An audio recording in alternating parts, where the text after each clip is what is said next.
dirty, it's always dirty. I did the best job I could cleaning it up.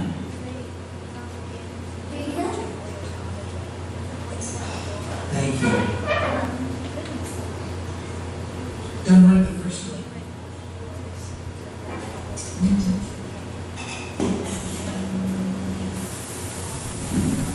现在这边的是在跟大家同样的话，那它这是原始素材还没有处理过，大家听听看差异。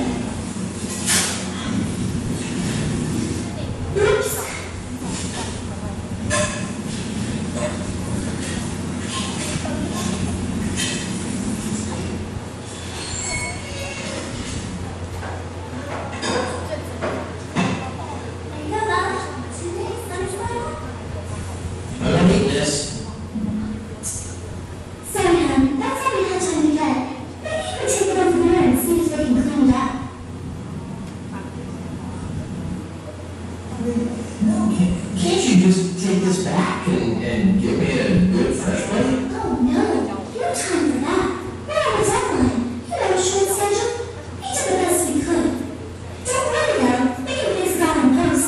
You know, make it better.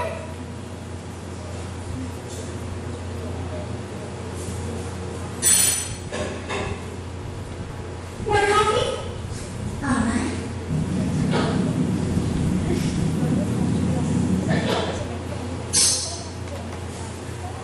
Oh, I bet they told you I could fix it in post. Clean it up, make it all yummy again? Well, yeah, I really said to.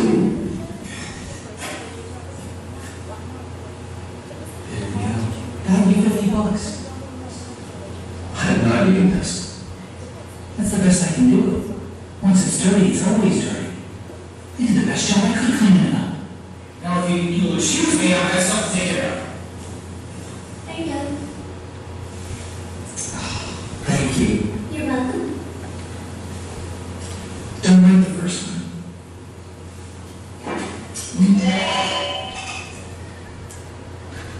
Not very interesting. They had actors in the conversation and then just got back and forth from each actor since they're on. There you go, Mom. Too late, sunny side up. I'm not eating this. Sorry, hon. That's all we have time to get. Maybe you can take it over there and see if they can clean it up. Can't you just take this back and give me a good fresh plate? Oh no, no time for that. Instead, you usually cut to a reaction shot before an actor is finished with the line, or you start an actor's line when that actor is off screen and then cut them in mid-sentence. There you go, Mom. Too late, sunny side up. I'm not eating this. These are called L cuts and J cuts, because if you look at the video and audio tracks on the timeline, the cuts resemble the letters L and J. This is a bedrock editing technique for visual interest, but it also helps a lot with your audio, because there are differences between sound and between takes. They'll be so much more apparent if you cut both the video and the audio at the same time. There you go. Too late, sunny side up. Yes. Sorry, hon. That's all we have time to get. Maybe you can take it over there and see if they can clean it up. Can't you just take this back and give me a... Oh no, no time for that. We're on a deadline. You know, short schedule. Cutting between audio takes while the visual take remains the same, any differences in the audio remains noticeable. And if you apply a crossfade between the audio takes, the transition will be even smoother and hardly noticeable at all.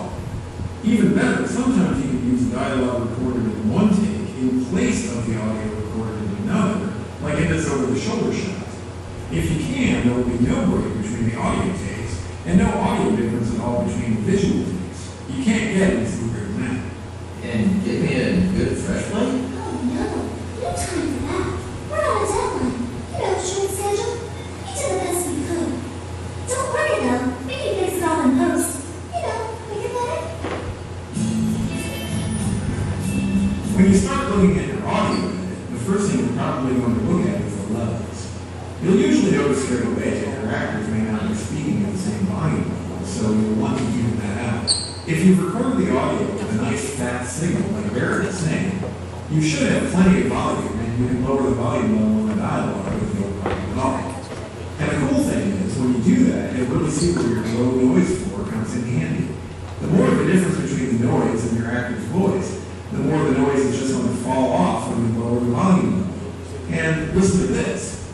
line of dialogue is just plain gone, and all I got is the actor's voice. They did the best job I could cleaning it up. They did the best job I could cleaning it up. But you want to make the audio levels even between actors.